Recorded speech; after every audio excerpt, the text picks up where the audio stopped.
తెలంగాణ మాజీ సీఎం కేసీఆర్ సోమాజిగూడ యశోద ఆసుపత్రిలో చికిత్స పొందుతున్నారు. 2 రోజులుగా నీరసంగా ఉండడంతో కేసీఆర్ నిన్న సాయంత్రం ఆసుపత్రికి వెళ్లారు. కేసీఆర్ కు డాక్టర్ల బృందం వైద్యం అందిస్తోంది. నిన్న హెల్త్ బులెటిన్ విడుదల చేశారు. ప్రస్తుతం కేసీఆర్ ఆరోగ్యం నిలకడగా ఉందని డాక్టర్స్ తెలిపారు. కేసీఆర్ వెంట ఆయన కుటుంబ సభ్యులు ఉన్నారు. అటు యశోద ఆసుపత్రికి ఎమ్మెల్సీ కవిత వెళ్లారు.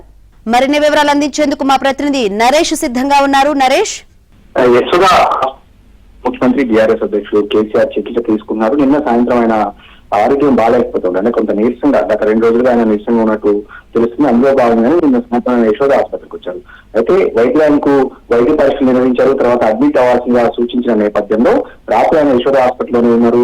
ఆ తర్వాత ఒక హెల్త్ బులెటిన్ కూడా యశోద వర్గాలు విడుదల చేశాయి. ఇందులో ఏదైతే కేసీఆర్ ఆరోగ్యంగా ఉన్నారో అనేది వైద్యులు చెప్తున్నమాట. అదేవిధంగా కాస్త ఐబీపీ షుగర్ లెవెల్స్ తక్కువగా ఉన్న నేపథ్యంలో అవన్నీ కూడా నార్మల్ అయ్యే వరకు కూడా ఆయన చికిత్స తీసుకుంటే బాగుంటుందన్న వైద్యుల సూచన మేరకు కేసీఆర్ ప్రస్తుతం అపోలోలో ఏదైతే యశోద ఆసుపత్రిలో వైద్యం తీసుకున్నారు. ఆయనతో పాటు ఆయన కుటుంబ సభ్యులు ఉన్నారు. అదేవిధంగా కాసేపటి క్రితమే ఎమ్మెల్సీ కల్వకుంట్ల కవిత కేసీఆర్ తనయ కాసేపటి క్రితమే యశోద ఆసుపత్రికి ఆయన పరామర్శించారు. మరోవైపు ముఖ్యమంత్రి రేవంత్ రెడ్డి సైతం ఇటు కేసీఆర్ ఆరోగ్య పరిస్థితి మీద ఆరా తీశారు. అటు వైద్యులతో కూడా మాట్లాడి ఆయనకి మెరుగైన వైద్యం అందించాల్సిందిగా కూడా ముఖ్యమంత్రి రేవంత్ రెడ్డి సూచించారు.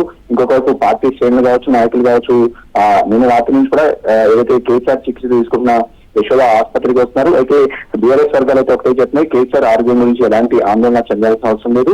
కేవలం ఆయన కాస్త నీరసంగా ఉండటం, వైరల్ ఫీవర్తో బాధపడుతుండటం, అదేవిధంగా సీజనల్ వ్యాధులు ఉన్న నేపథ్యంలో కాస్త ముందస్తు చర్యల్లో భాగంగానే ఆయన వైద్యం తీసుకుంటారనేది బీఆర్ఎస్ వర్గాలు చెప్తున్నాయి. అయితే గతంలో కూడా కేసీఆర్ ఒక 15 రోజులు 20 రోజుల క్రితం కూడా ఏజీ ఆసుపత్రిలో వరుసగా 2-3 రోజులు వైద్య పరీక్షలు చేయించుకున్నారు. తర్వాత నందినగర్ నివాసంలోనే ఆయనకు 45 రోజులు ఉన్నారు. ఆ తర్వాత మళ్ళీ ఫామ్ హౌస్కి వెళ్ళిన కేసీఆర్ మళ్ళీ 10 రోజుల తర్వాత యశోద ఆసుపత్రి రావడంలో కొంత బీఆర్ఎస్ వర్గాలన్నీ కూడా కొంత ఆందోళన చెందాయి. అయితే ఇప్పుడైతే ప్రస్తుతం కేసీఆర్ ఆరోగ్య పరిస్థితి అయితే స్టేబుల్ గా ఉంది, ఎలాంటి ఇబ్బంది లేదు అనేది ఆసుపత్రి వర్గాలు చెప్తున్నాయి. ఈ రోజు మరొకసారి కేసీఆర్ ఆరోగ్య పరిస్థితి మీద బులెటిన్ విడుదల చేసే అవకాశం కూడా ఉంది.